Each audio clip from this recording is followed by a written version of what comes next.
Right now, the United States is at the same kind of instructional inflection point that has preceded every major social eruption in recorded history. All you had to do was pay us enough to f***ing live.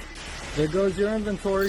It was a 6-alarm fire that burned the place to the ground. He uploaded the video to Instagram himself because he knew that the public was going to be on his side. His name is Kamal Abdul Karim, a 29-year-old making roughly $37,000 a year. The problem? An average one-bedroom near the facility in Ontario, California, runs over $2,000 a month. To him, the injustice of the situation was obvious.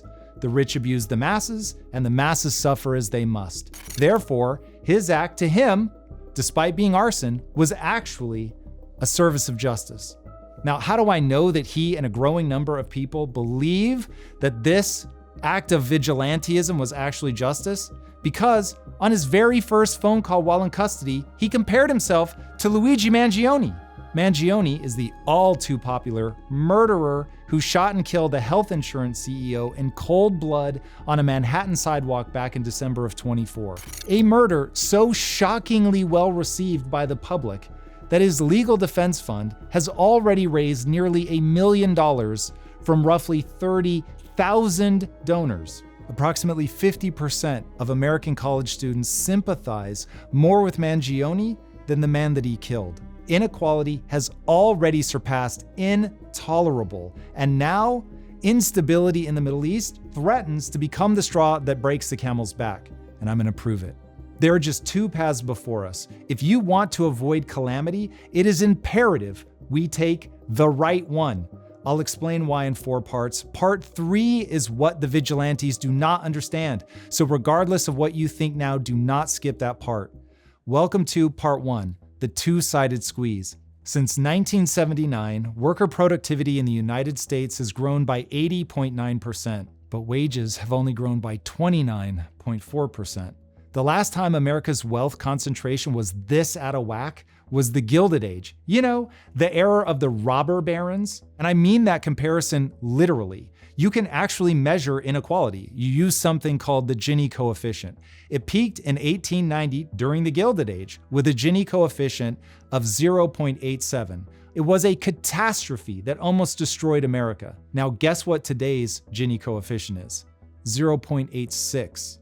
We're only 0.01 behind our all-time worst score. In the Gilded Age, the richest 4,000 families in this country held as much wealth as the other 11.6 million households combined. Today, the top 1% hold as much wealth as the bottom 90% combined. Same stupid, socially suicidal picture, but 130 years later. This isn't just kind of uncomfortable, it's genuinely destabilizing. And given all of the local and global upheaval that we're all living through right now, I really hope I don't have to spend time convincing you that things right now are extremely unstable. This is what happens. Inequality starts building up. Right now in America, 10% of Americans own 93% of all stocks and financial assets. But that by itself does not cause people to burn warehouses and shoot CEOs. For that, you need a second ingredient, inflation. Why? Because inflation is what created the unaffordability crisis. Right now, people are convinced that billionaires are stealing money. But the reality is, this is a politician and central banking problem where we run these insane deficits and then we money print to cover the problem. And that is what drives the K-shaped economy. And that is what creates the billionaire class. And guess which political party is driving the unaffordability crisis? That's right, both of them. Until state and federal budgets are balanced, you are being stolen from by your elected officials. It's not the wealthy stealing from you. It is the politicians in charge of the budget. An unbalanced budget forces the government to money print. And when the government prints money, and it has been printing historic amounts of money for over a decade, the price of everything goes up, way up. And when that happens, your purchasing power goes down, way down. And the only protection from that absolutely despicable, immoral secret tax is to own assets. That relationship is what creates billionaires. Assets are things whose value rises as more money is printed. Stocks, real estate, business ownership, etc. Assets are the only escape from inflation. The bad news? 90% of Americans barely have any at all. It's like being inside of an X-ray machine with no lead vest. In the moment, you don't realize a terrible thing is happening to you. But in reality, that thing is doing massive damage. You just can't see it. But it's the very reason you can't afford your rent. And all of the rent control in the world is not going to help. But that's a story for another deep dive. In fact, it's right here. Now get this. For 6 consecutive years through 2025, the bottom 80% of American consumers failed to keep up with inflation. It's been 6 straight years of falling behind on the kinds of things you can't cut: housing, grocery, energy, healthcare. These are necessities, and they're getting even more expensive faster than before. So when you've got a full-time worker making $18 an hour and taking home roughly $37,000 a year, but a 1-bedroom apartment in his neighborhood runs over $2,000 a month, you're spending 65% of your take-home pay just on rent. That's before food, before gas, before saving any money, before being able to buy the assets that would protect you from the inflation. When the necessities are unaffordable and people's Instagram reels are full of rich people flying around on jets, shit gets burned and uploaded to Instagram. History shows us over and over that what breaks a society is when inequality and unaffordability happen at the same time, like they are now. People get squeezed from both sides and they start looking for a way out, even if that way is ineffective and violent. Now, there's a famous experiment in behavioral economics. Researchers give one person $100 and tell them to split it with a stranger. The stranger can accept or reject the offer. If they reject it, though, nobody gets anything. By pure logic, the stranger should accept any amount of money above zero. Something is always better than nothing, but they don't accept it. Consistently, across cultures, people will choose nothing over watching someone else take a disproportionate share. But what happens when the cause of that disproportionate share is misunderstood? For an individual, rejecting the offer and getting nothing is completely irrational. But the instinct evolved because groups that tolerate unfairness stop cooperating and fall apart. What breaks a society is the compressed middle, the people with just enough time and money to see the injustice and do something about it. And ultimately, it's not the baseline suffering that causes people to snap en masse anyway. It's having inequality, meet unaffordability, and then be hit with a fresh shock when people have completely run out of cushion. The bad news for us is that shock is coming right now. Welcome to part 2. Let the games begin. The world has a wild history of economies getting out of whack and then getting slapped back into place. In 1786, American farmers who had just fought the Revolutionary War for liberty were facing an unaffordability crisis. Many were losing their farms to debt collectors. Daniel Shays led an armed revolt. In 1892, Andrew Carnegie announced an 18% pay cut at his most profitable steel plant. A gunfight ensued and 12 people were killed. In October of 2019, Chile raised the price of a subway ticket by 4 cents. It was the straw that broke the camel's back, and 1.2 million people took to the streets. 30 people died, billions in property damage was done. These kinds of unaffordability revolts happen constantly throughout history all over the world. They are mechanistic as well as emotional. When people can't make ends meet, someone will eventually meet their end. Now let's zoom in on the Shays Rebellion. By 1786, roughly 3 years after the farmers and tradespeople who fought in the Revolutionary War returned home, they were losing everything, not to a foreign enemy, to debt collectors. Massachusetts had slapped heavy taxes on its citizens to pay off its own war debts. Sound familiar?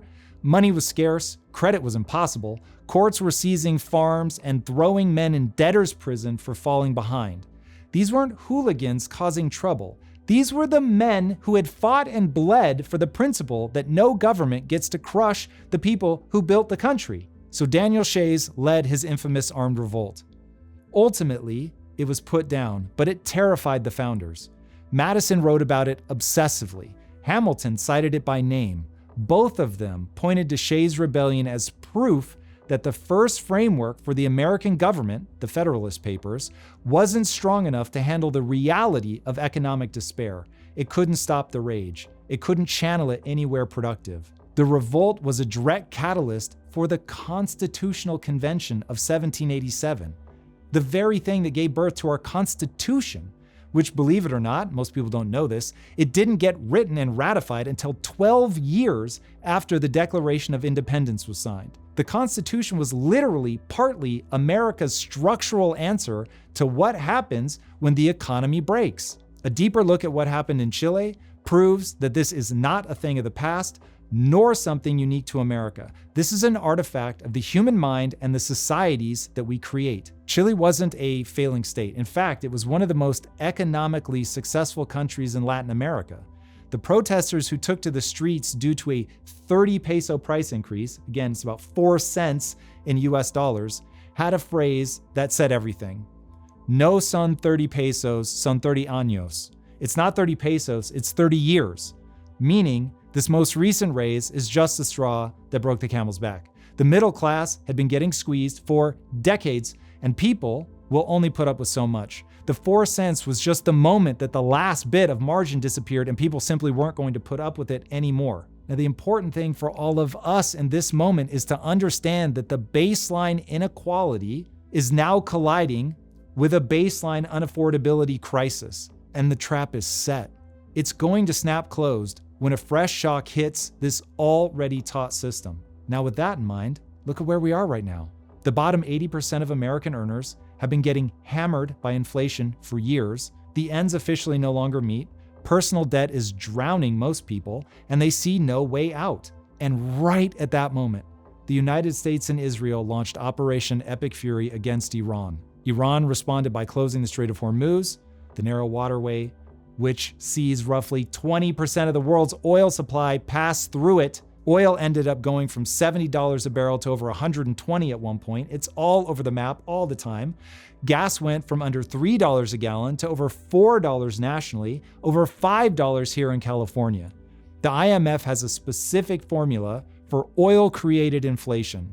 Every 10% rise in oil prices produces a 0.4% rise in inflation. Oil is up more than 70% since the war began. That's 2.4% inflation. Now, in fairness, the price has gone up and come back down, gone up and come back down again, so who knows where it will be by the time you hear this. But know this, if inflation doesn't come back down and stay down, there's likely to be a real problem. The US is already in the grips of an unaffordability crisis, and we will not be able to tolerate an increase in prices via inflation. Whether it comes from oil or good old-fashioned money printing to cover deficit spending, this will become our version of Chile's 4 cents. Different country, but it's the same mechanism. We'll get back to the show in a second, but first, let me brag about someone on my team. G, one of our guys here at Impact Theory, just ran his first marathon. It was very impressive. He finished in 3 hours and 31 minutes. G, if you're listening, I am super proud of you, man. And ketone IQ is what fueled him through all of his training and the race itself. Now, think about that. A marathon is 26.2 miles of sustained output. Your brain does a version of that every single day. That's where ketone IQ comes in.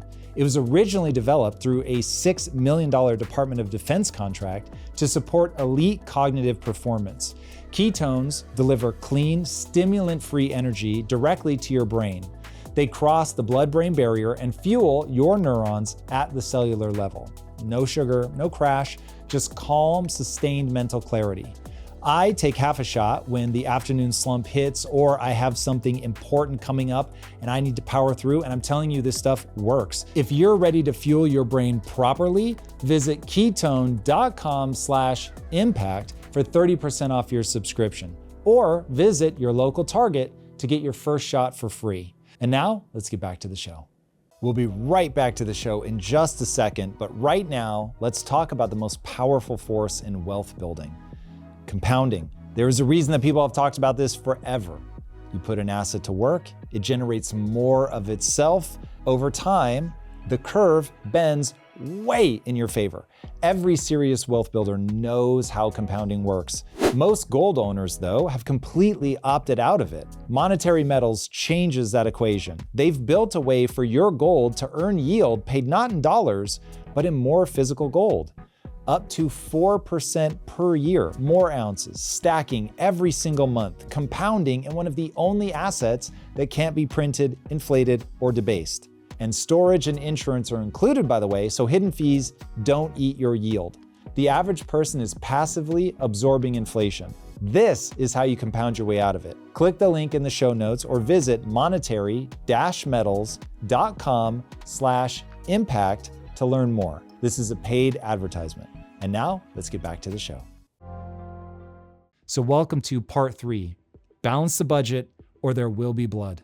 Every major period of sustained economic inequality in recorded history has ended one of two ways: structural reform or mass violence. History says that there's no third option. The Gilded Age, pre-revolutionary France, Romanov Russia, Weimar Germany. Every time you combine extreme inequality with an unaffordability crisis long enough, one of those two things happens. The structure gets fixed or the structure gets destroyed.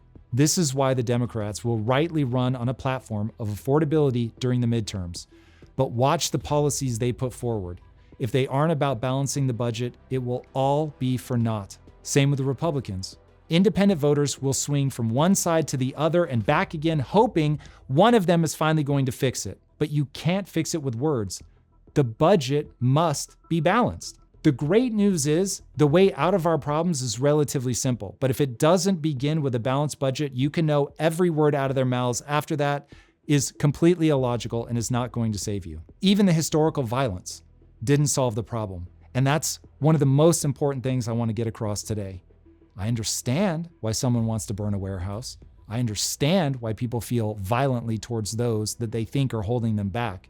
But the reality of how violence impacts the actual change is that it simply makes things so painful that everyone will finally be willing to accept austerity and balance the budget. But there's no way around needing to balance the budget. And here's the part that people cheering on Kamal Abdul Karim and Luigi Mangione have to contend with. When the structure gets destroyed, when mass violence is the path that people choose, the people who suffer the most are never the people at the top, at least not the bulk of them.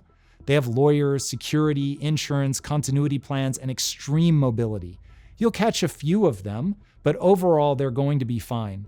Kimberly-Clark's supply chain was already routing around the fire as it was still burning, and ultimately they didn't miss a beat. The people who will suffer from that fire are the people who were already struggling to make ends meet, namely the 20 co-workers of Abdul Karim who lost their job when he burned the place down. They had nothing to do with the wage structure, the inflation rate, or the balance sheet of NFI Industries that owned the warehouse. They were just working a night shift trying to put food on the table. The fire does not help them at all. Only a balanced federal budget and a strong economy will help. Now, let me show you something about how the anger as solution path actually works. Take one of the most famous examples of a violent uprising bringing about change, the French Revolution. The whole idea of let them eat cake, it was so out of touch. Kill the morons and let peace reign, right? That's how people think about it. But Marie Antoinette never actually said the line that supposedly justified killing her and the other aristocrats. The whole let them eat cake thing was written by Jean-Jacques Rousseau in 1765, when Marie Antoinette was only 9 years old, living in Austria and had never even been to France.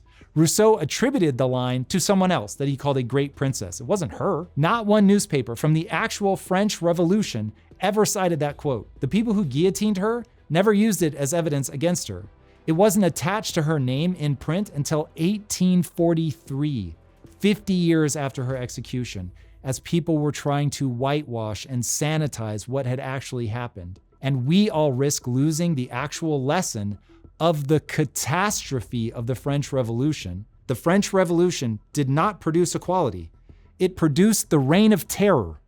17,000 executions, the majority of them not aristocrats, but instead the middle class, lawyers, merchants, journalists, farmers, and eventually the very revolutionaries themselves. Robespierre, the man who built the guillotine murder machine, was himself fed into it. And into all of that chaos stepped Napoleon, not somebody who ushered in equality. Instead, it was somebody who took all of that revolutionary energy and pointed it outward and created 20 years of war all across Europe. 3 to 6 million people dead. The working class men who had stormed the Bastille, dreaming of bread and dignity, ended up dying in Russian snowfields. Again, the rage is justified. It was justified then, it's justified now. Reform was necessary then, reform is necessary now, but we've got to get the policy right. Because when policy is dictated by bloodlust and raw emotion, rather than the physics of money, the outcome is guaranteed to be terrible. And there's a knowable reason why. Because it doesn't address the underlying economic policy decisions that caused the problem in the first place. And that brings me to a brutal truth. This moment in history is going to be more difficult to unwind than the Gilded Age. To turn the ship around during the Gilded Age, Teddy Roosevelt, one of the 4 people on Mount Rushmore, what he focused on was breaking the monopolies, always a good idea. Labor laws got passed, absolutely fantastic. Progressive taxation came in, wonderful. That was sufficient to change the underlying math, and it gave birth to the longest sustained run of middle-class wealth growth in American history.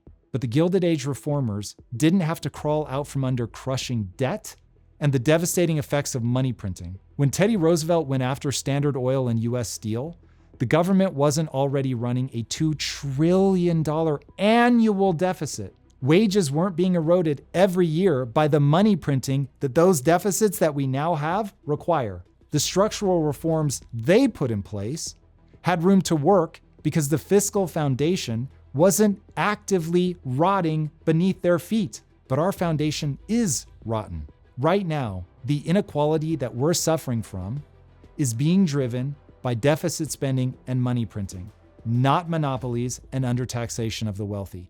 I know that is a very popular mantra. The US already spends the same amount per citizen as Sweden, France, Germany, and the Netherlands. And we massively outspend places like Canada and the UK.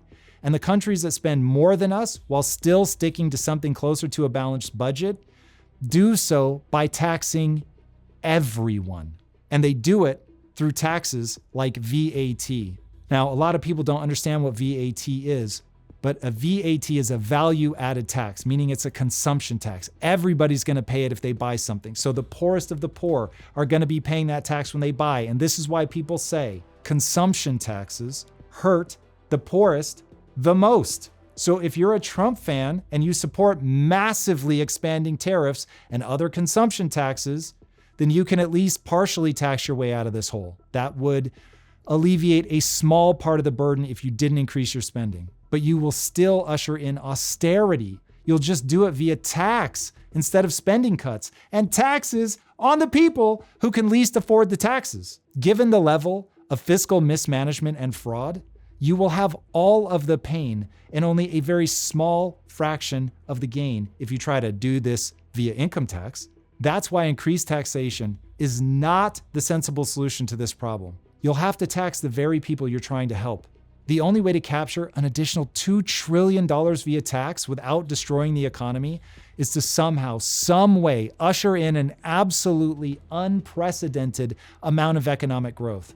But given that our GDP right now is currently growing at a slower than expected rate, I would absolutely not count on that.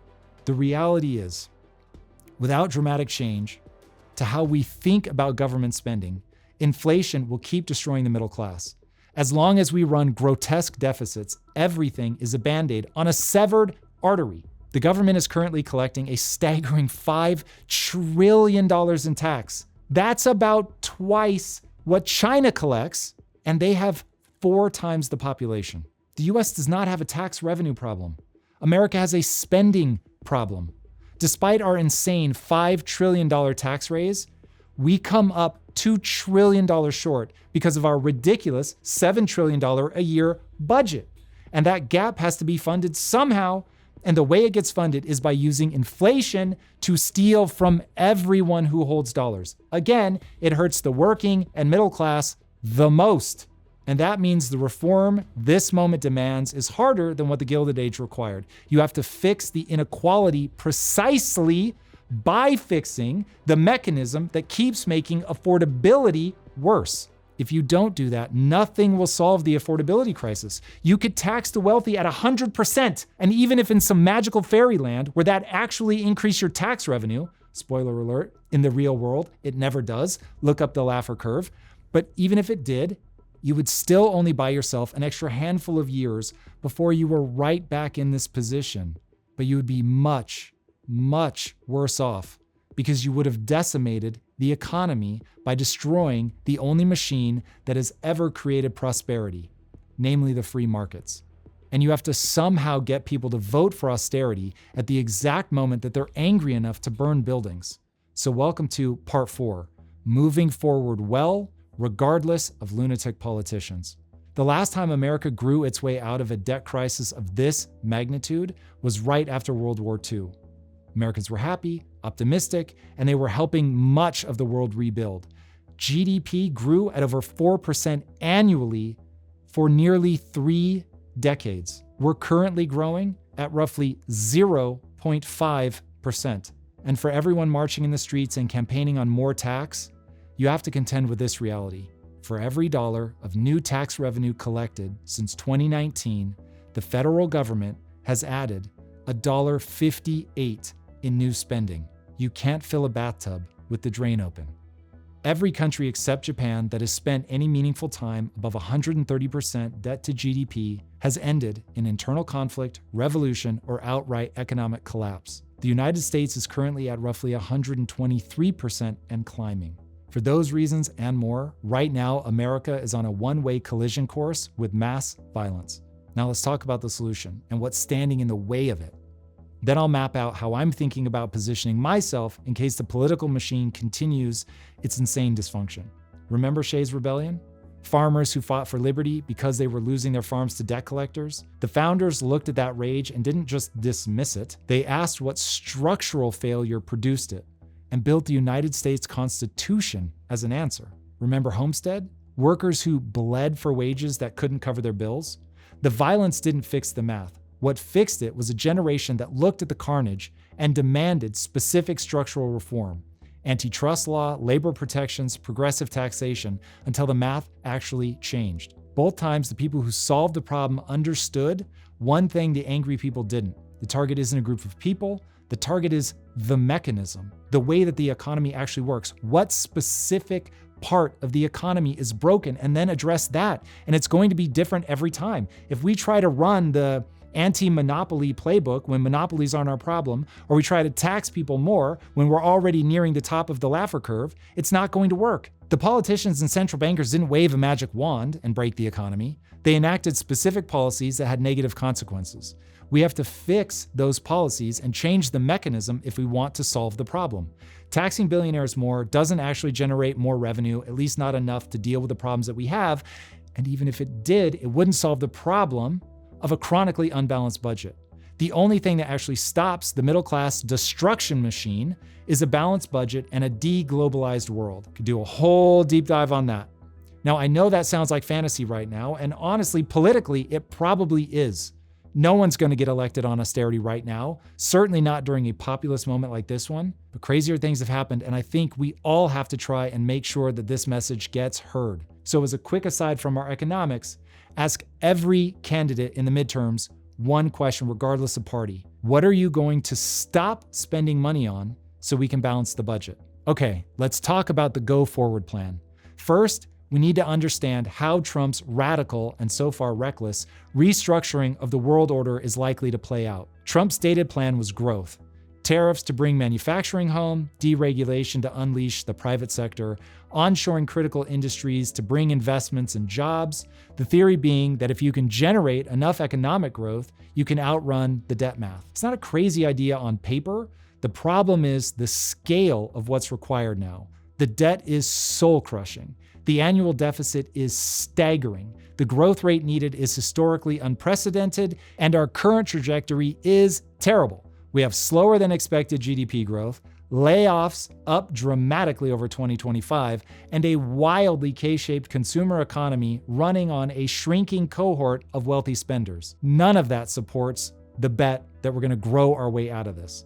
So as I think through how to invest, how to position myself, I know that I've got to think through the global chaos that we are going through right now. Because of what's happening in Iran, we are in an incredibly precarious situation. So I am trying to build a mental map of what Trump is doing, what will happen whether he succeeds or fails, and from that, I'll be able to think my way through the problem. Now, I think Trump's original plan went something like this. Accept a multipolar world, but do everything we can to stop China from taking the #1 spot and replacing the dollar as the world's reserve currency. Exit the world stage and focus on building up the greater North America. Kick China out of our hemisphere and control as much oil as he can. Shore up the petrodollar and control more oil by targeting Iran. Strengthen the US economy by betting big on AI and crypto. AI is the ultimate military weapon and the ultimate prosperity generator, and whoever wins AI is going to win everything. And crypto solidifies the US dollar's dominance by creating massive global appetite for our debt. I think he was also thinking secure foreign investments in the US AI infrastructure via the GCC nations, as they have become the global home for capital. But as Mike Tyson says, everybody has a plan until they get punched in the face. But even if we faceplant in Iran, like it looks like we're going to, there's plenty of lemonade to be made from those lemons. If oil becomes more expensive because it has to travel through contested waters, people can start buying oil directly from the US.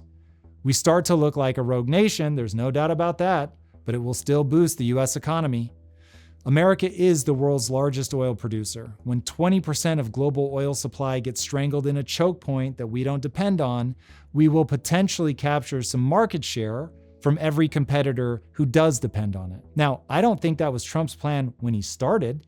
This was not some brilliant 4D chess move. And honestly, I think he's going to keep fighting in the Middle East long past when he should have ejected out. But even if he does, there's money to be made in both victory and failure. The question is, will it be enough to get us out of our debt? And I think the answer is no, not unless we balance the budget. AI is the only thing that might just be enough, but that still feels a little too fairy tale to count on. The growth required to actually outrun this debt math is so historically unusual that I would not bet my financial future on it happening. Which means you need a plan that works whether it succeeds or fails. Here's how I'm thinking my way through it. First, I have to understand what inflation actually is and stop trying to fight it politically before I protected myself from it financially, and I highly encourage you to do the same. Second, own assets, always and forever. In an inflationary environment, you have to have assets, and in the current geopolitical setup, assets don't just protect you from inflation, they allow you to benefit from the GCC funneling their sovereign wealth into American AI infrastructure. But do keep your eyes peeled that if things go poorly for the GCC nations in the Iran conflict and they're forced to pull their investment dollars back, that should influence the way that you're thinking about investing. Third, watch the cost of energy. If oil stays elevated, the roughly 2.4% additional inflation is likely to bring with it an acceleration of anger in the populace. Fourth, make sure you're emotionally immune from the narrative manipulation that will be used to rile up both sides of the political aisle as we approach the midterms, and make sure you watch how those narratives are affecting others. And fifth, keep some cash on hand so that your options are open. The only guarantee I can make is that the future is going to be surprising. Also, markets tend to follow the path of maximum pain. The things people already understand are already priced in. The surefire bets that make the headlines will get priced in almost instantly. The vulnerabilities almost always come from some unexpected oblique angle. The people who came out ahead after the Gilded Age weren't the ones who predicted the crash specifically. They were the ones who understood the structural direction of the economy, positioned accordingly, and held through the inevitable volatility that came with a system under that much pressure. The system that we're in is under enormous pressure. That is going to create opportunity and calamity in equal measure, so be paranoid. Do not assume you're on the right side of any one equation. Brace yourself for unrest, but don't crawl into a bunker. Let me leave you with this. Kamal Abdul Karim, the guy that burned down the toilet paper distribution center, he was right about one thing. People have to make enough money to live, and if they don't, they will burn down the system. He was right that the math doesn't work for millions of Americans. He was right that the people at the top of this economy have accumulated an obscene amount of wealth, while the people at the bottom have been systematically stripped of any cushion whatsoever. But what he gets wrong is massive, and it's the mechanism by which all of this is happening. The insurance executive and the warehouse owner, they're not the machine. They're inside the machine. The machine is a $2 trillion annual deficit that turns the gap between what you earn and what you owe into somebody else's asset appreciation. You don't fix that with a lighter, though. You can't burn or kill your way to a solution. You fix it by making it politically impossible for any candidate from any party to get elected without a credible plan to balance the budget. That's a harder ask than burning a building, I get it. It requires economic literacy instead of the raw emotion that is so easy to come by, especially right now. And it requires us all to hold the line on the standard that we will expect candidates to balance the budget. But it's also the only ask that has ever actually worked. That's what this moment demands. Economies have physics that can't be ignored. That doesn't mean people shouldn't be angry. Right now they should be. But it does mean that if they don't aim their anger at the actual source of the problem, the rage will only bring more suffering, not less. The people who understand the physics of this moment have an enormous advantage over the people who don't. Once you understand it, you can at least use it to protect you and your loved ones. With enough will and focus, anything is possible. These problems are hard, but they certainly aren't new. Every generation that has faced the collision of inequality and unaffordability has had a choice between the rational path and the emotional one. Most choose emotion, but we certainly don't have to. We can solve this problem. All right, if you guys want to see me explore ideas like this in real time, be sure to hit that subscribe button right now and join me Monday, Wednesdays, and Fridays, 7 a.m. Pacific time, where we go live. I will see you there. Till next time, my friends, be legendary. Take care. Peace. If you like this conversation, check out this episode to learn more. AI has already changed the world in a way that most people simply do not understand yet. Last month, the chair of the Federal Reserve walked up to a podium and admitted what most people could already